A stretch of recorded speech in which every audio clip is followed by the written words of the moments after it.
Fala pessoal, tudo bem com vocês? Hoje a gente vai falar um pouquinho sobre o complexo amazônico. Complexo amazônico tem a ver lá com o assunto que a gente está vendo sobre os complexos regionais, sobre as três regiões. Hoje a gente vai ver um pouquinho, principalmente nós vamos dar ênfase sobre a questão ambiental. Lembrando que o conteúdo ele é extenso, não dá para ver tudo na aula de hoje, então a gente vai dividir essa aula em duas partes. Eu tenho aqui os três complexos regionais, né? Região Centro-Sul, região Nordeste e na cor verde aqui a região da Amazônia. Vale lembrar que os complexos regionais eles podem cortar os estados, né? Não respeitando os limites territoriais, né? E lembrando que o complexo amazônico ele justamente ele corta o estado do Maranhão, corta o estado do Tocantins e corta o estado aqui do Mato Grosso, tá? Quando eu falo em complexo amazônico, me vem na cabeça quase que instantaneamente a questão da floresta amazônica, né? Lembrando, a floresta amazônica ela é a maior floresta equatorial do mundo. Necessariamente não significa que ela é a maior floresta, né? Em áreas totais aí do mundo. Se eu for pegar a floresta da Rússia, né, que é a taiga, a floresta do Canadá também, que é a taiga, são grandes áreas florestais, mas quando eu falo em floresta amazônica, eu estou falando de um lugar que é riquíssimo em biodiversidade, então isso que tem que estar na minha cabeça, tá? Eu estou falando do que? Em várias espécies vegetais, várias espécies animais. Estou falando de uma coisa muito complexa ligado à vida, ligado ao ciclo de chuva, ligado a toda a parte de clima, principalmente aí da América do Sul. Tá? Uma coisa bem interessante quando eu falo em floresta amazônica, existe uma divisão, tá? A floresta amazônica ela é dividida entre Amazônia legal e Amazônia internacional. Por quê? Muitas pessoas fazem confusão achando que a floresta amazônica ela fica só em território brasileiro. Não, ela pega todo o norte da América do Sul, pega outros países além do Brasil, mas vale lembrar que a maior parte dessa floresta, mais de 50% dessa formação florestal, está localizado em território brasileiro. Então, por isso essa preocupação da floresta amazônica, principalmente com o Brasil, porque se o Brasil preserva, a gente tem garantia de mais de 50% da preservação dessa área florestal. Eu tenho aqui um mapa que mostra bem isso aqui, né? Um infográfico que ele mostra bem a Amazônia Internacional. A Amazônia Internacional pega o Brasil, pega a Venezuela, pega a Colômbia, Equador, Peru e uma parte da Bolívia. Toda a parte norte da América do Sul eu encontro partes da floresta amazônica. Agora eu tenho também a Amazônia legal, que é a Amazônia que diz respeito ao Brasil. Então ela vai pegar todos esses estados, no total 9 estados, né?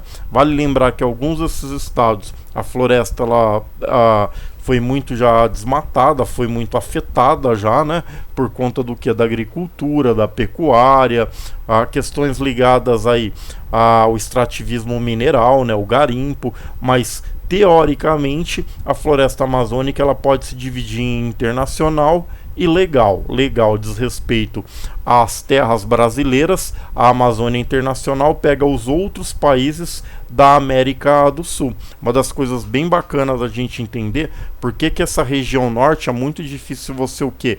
Patrulhar, é muito difícil você fiscalizar, porque justamente nessa parte de floresta, em muitos lugares, não existe um marco, não existe nenhum tipo de marcação mostrando aonde acaba o Brasil, aonde começa a Venezuela, ou aonde acaba o território brasileiro, e aí começa a Colômbia, tá? Então, se você não tiver um aparelho GPS, um aparato eletrônico, você não sabe se você está em terras brasileiras ou não, porque muitas dessas áreas fronteiriças são áreas de floresta fechada. Então é interessante também entender isso aí, porque muita gente fala que você não tem um controle das fronteiras brasileiras. Uma parte considerável dessas fronteiras são florestas, tá? Florestas de difícil acesso.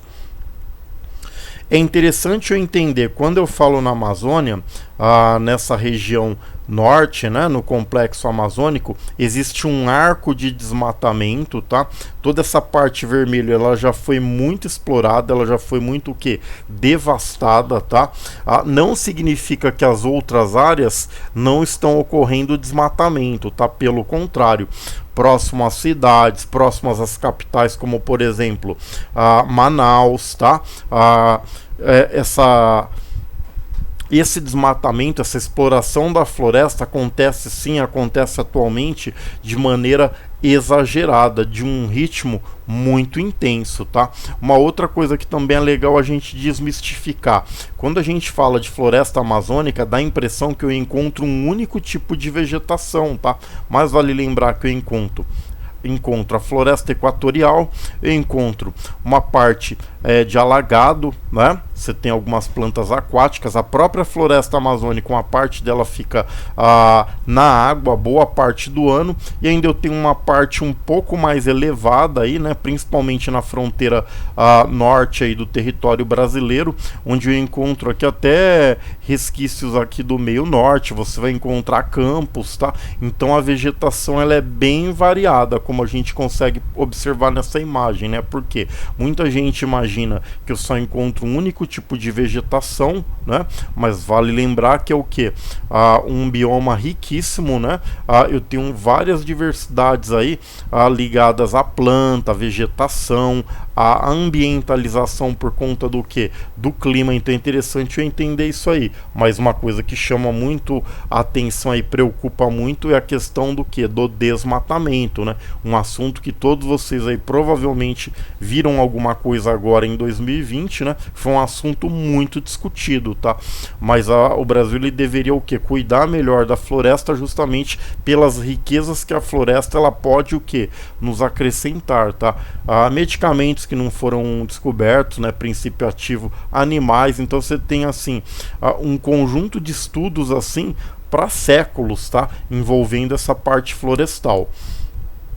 Uma coisa bem interessante, a divisão da floresta amazônica. Eu tenho aqui a parte das terras altas, tá? A parte que ela nunca vai ser o que? Alagada. Eu tenho aqui a mata do Igapó, que fica aqui próximo da cor amarela aqui, que é uma mata que ela fica sujeito ao que? Alagamentos periódicos, a inundações, tá? A várzea, uma parte do ano, quando o rio ele tem cheia, as águas conseguem chegar até o pé dessas árvores, também fica alagado, tá? E aí a terra firme aqui no caso é aquela região que você nunca vai ter nenhum tipo de alagamento, tá? Então como a gente consegue perceber, quando eu falo de floresta amazônica é alguma coisa bem complexa, né? E vale lembrar que os rios são um dos pontos principais dessa complexidade. A região norte, a região do complexo amazônico, é um dos lugares no mundo onde eu tenho o que? Uma riqueza natural envolvendo que a hidrografia é uma riqueza muito grande, né? Eu tenho o maior rio do mundo, que é o rio Amazonas, eu tenho a maior bacia hídrica do mundo, que é a bacia do rio Amazonas, eu tenho o aquífero Walter do Chão, que é o maior aquífero do mundo. Então quando eu falo em hidrografia nessa região norte, é algo que chama muito atenção, tá? Você tem uma riqueza ainda também para ser explorada, para ser compreendida, para ser estudada muito grande, tá? Quando eu falo na composição, tá? Eu já tinha falado, né? Você vai ter o que? A floresta semiúmida, né? Vale lembrar que essa floresta semiúmida fica nas margens, nas bordas aí da floresta, onde ocorrem as queimadas, né? Uma das coisas que a gente viu bastante esse ano falar na televisão, que a floresta amazônica não pega fogo porque ela é úmida. Não é bem assim, tá? Dependendo da região, dependendo a área, se for uma área aí de borda, né? Se você provocar um desmatamento e você tiver ali um material que ele pode ser inflamável depois que ele ficar seco por alguns meses ou algumas semanas, pode sim ocorrer o que? Queimadas, tá? Então, próximo aos rios, tá? Numa região mais central, numa região mais próxima do litoral, realmente a mata ela é bem úmida, mas na região mais a oeste, que é onde ocorre a maior parte das queimadas, né? Na direção mais ali do interior, indo na direção oeste, a mata ela a floresta não tem tanta umidade assim quanto algumas pessoas falam pela TV, tá? Pode sim ocasionar queimada, sim, tá? O Igapó, que é a parte alagada que a gente já viu, é a parte de Igapó sempre próximo dos rios, dos grandes rios, né, que vai ficar muito alagada, porque é uma área de planície, é uma área que facilmente você tem algum tipo de alagamento.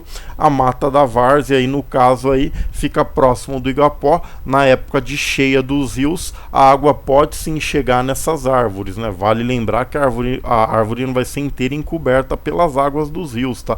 Mas pelo menos ali uns 30, 40 centímetros assim vai ficar encoberto, tá? A parte de raiz, tá? E aí a terra firme fica nas áreas mais elevadas, né, as áreas mais altas. Vale lembrar que essas áreas dificilmente você vai ter algum tipo do que de alagamento, tá? Porque apesar de ser planície, você tem o que algumas áreas que são um pouco mais elevadas, tá? É onde você vai ter aquela vegetação mais densa, mais fechada, as árvores de grande porte, tá? Que vão o que formar aí a floresta equatorial. Algumas espécies aí são espécies aí centenárias, né? Você tem árvores dentro da Amazônia que, se você for fazer aí uma datação, elas ultrapassam aí facilmente 500, 600 anos, tá? Não são as espécies mais antigas, tá? Se você for na floresta dos Estados Unidos, a floresta de sequoias, você tem árvores milenares. Na Amazônia você não chega a ter árvores milenares, mas árvores que chegam próximo ali dos 600 anos, 700 anos, tá? E uma outra coisa também que chama muito atenção, várias dessas árvores, a madeira é muito boa, tá? A madeira ela é muito procurada para fabricação de móveis devido à durabilidade. Então, quando a gente fala de desmatamento, muitas vezes você corta algumas centenas de metros cúbicos, né, de quilômetros aí de floresta para retirar 7 ou 8 árvores apenas, tá? O restante ali você não tem um aproveitamento. Então, quando a gente fala de desmatamento, o grande problema acaba sendo esse aí. A madeira, assim, de lei, a madeira mais nobre, não é toda a floresta que tem, tá? E você acaba destruindo uma parte muito grande para retirar poucas árvores. Isso aí não é o ideal, não é ecologicamente correto, não tem uma sustentabilidade. Isso aí deveria ser evitado, bem fiscalizado pelos governos, né? Por conta do que, uma vez que uma árvore dessa é retirada, provavelmente para você ter um reflorestamento, a composição dessa floresta vai ser muito difícil, quando não impossível. Vale lembrar que quando eu falo de floresta equatorial, nessa região eu tenho muita chuva e muito sol. O solo não é um solo rico, né? É um solo que ele está sujeito a lavagem, é um solo que ele está sujeito a empobrecimento, é um solo que ele não é dos melhores, tá? O que mantém essa floresta, o que mantém essa biodiversidade é justamente as árvores, que vão proteger esse solo do que? Da chuva direta, vão proteger que o raio do sol bata diretamente no solo, tá? Então tudo isso aí tá ligado ao que? A um sistema sustentável. Sem as árvores, o solo ele tem um empobrecimento muito rápido, tá?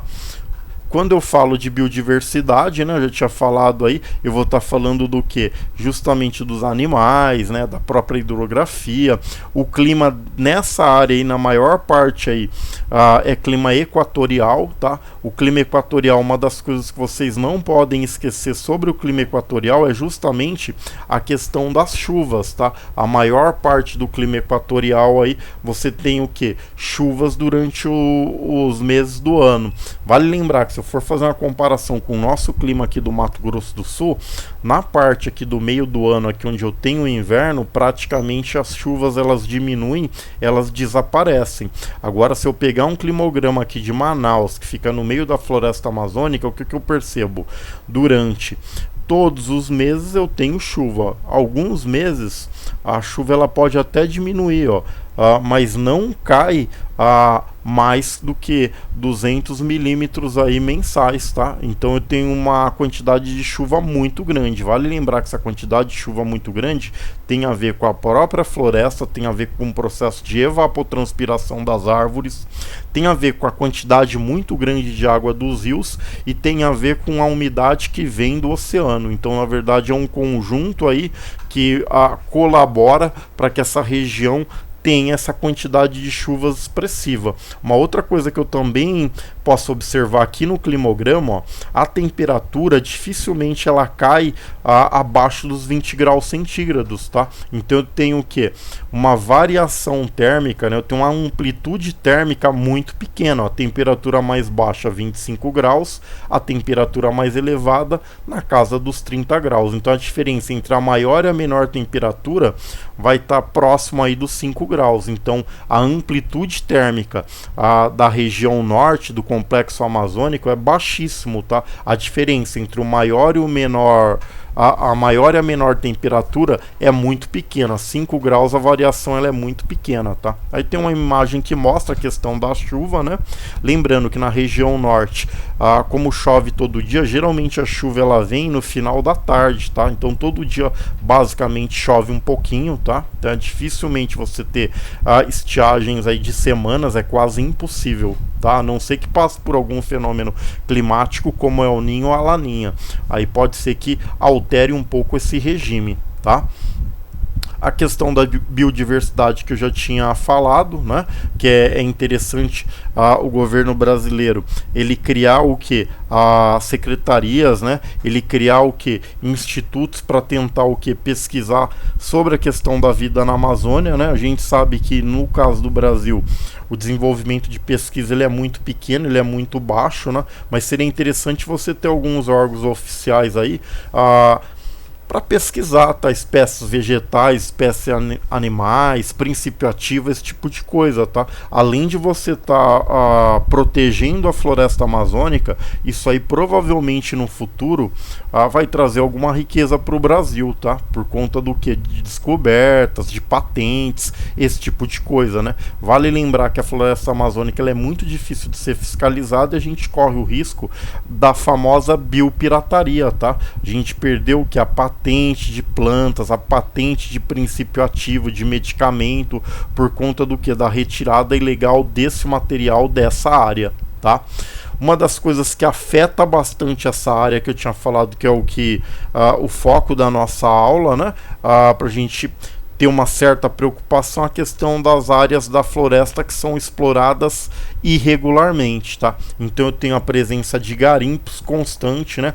Vale lembrar que o garimpo, além dele causar o desmatamento, é interessante eu entender que o garimpo, na maior parte das vezes, ele também acaba contribuindo para o assoreamento dos rios e para a contaminação da água, né? Contaminação essa que pode ser com o mercúrio, que é muito nocivo, tá? O mercúrio, vale lembrar que a gente já tinha estudado isso aí em aulas passadas, né? Ele vai ajudar a você aglutinar o ouro rapidamente, a mostrar o ouro ali, tá? Tem a ver com o processo também ali de purificação, mas vale lembrar que o mercúrio ele é extremamente poluente. Então eu peguei duas imagens aqui para gente ver que tanto a água quanto o solo quanto a vegetação ela acaba sendo o que?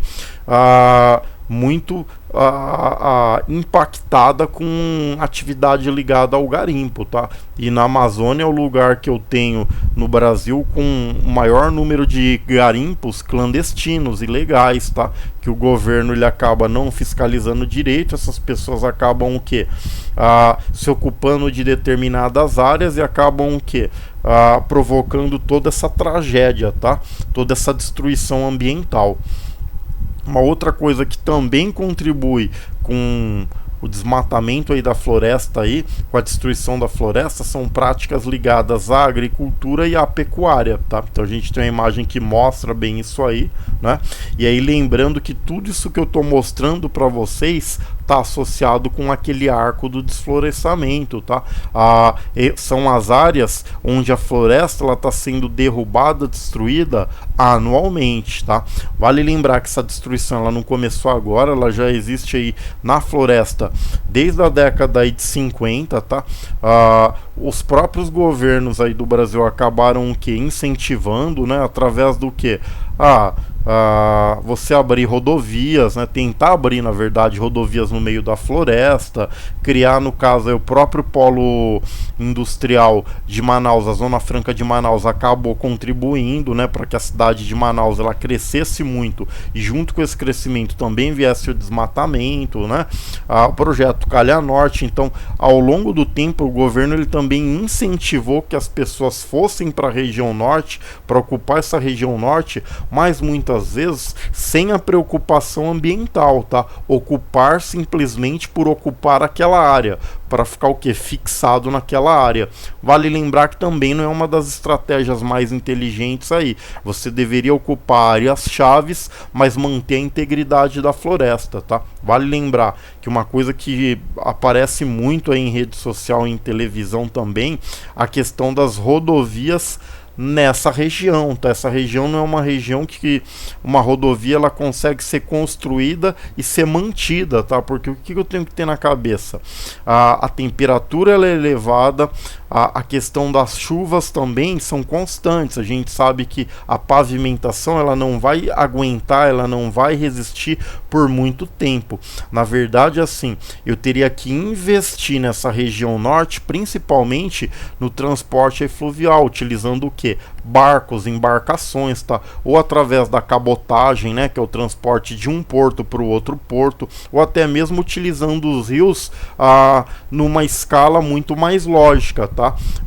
Além de eu contribuir para a floresta não ser destruída, que por onde passa uma rodovia vai ocorrer sim o desmatamento, vai surgir novas vilas, né, novos vilarejos, e aí começa por aí o desmatamento. Além de eu estar contribuindo com a preservação da floresta, eu estaria também utilizando outros meios de transporte que, além de ser muito mais barato, acabam compensando muito mais, tá? Então é interessante a gente pensar na região, no complexo amazônico, como uma coisa extremamente estratégica.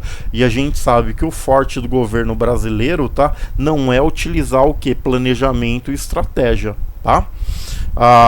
E aí a gente mostra aí mais um pouquinho aí do que? Do desmatamento, tá? Queimadas, né? Extrativismo mineral e vegetal sem nenhum tipo de controle, né? Expansão agropecuária, o próprio crescimento populacional que eu já tinha falado, né?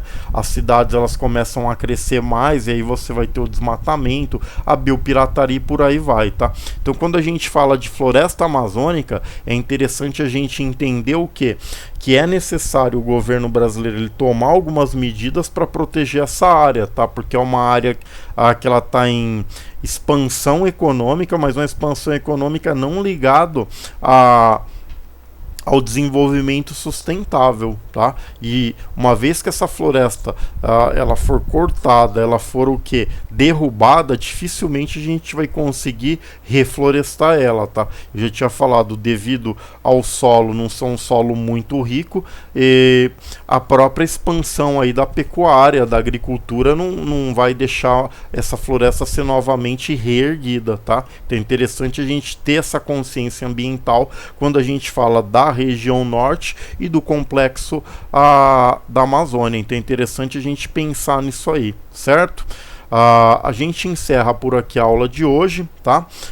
Semana que vem a gente volta a falar do complexo da Amazônia, só que a gente vai falar de população e da parte econômica. Qualquer dúvida, vocês entrem em contato com o professor, que a gente vai se falando, esclarecendo as dúvidas aí e seguindo as nossas aulas aí para a reta final. Até mais, pessoal. Tchau, tchau.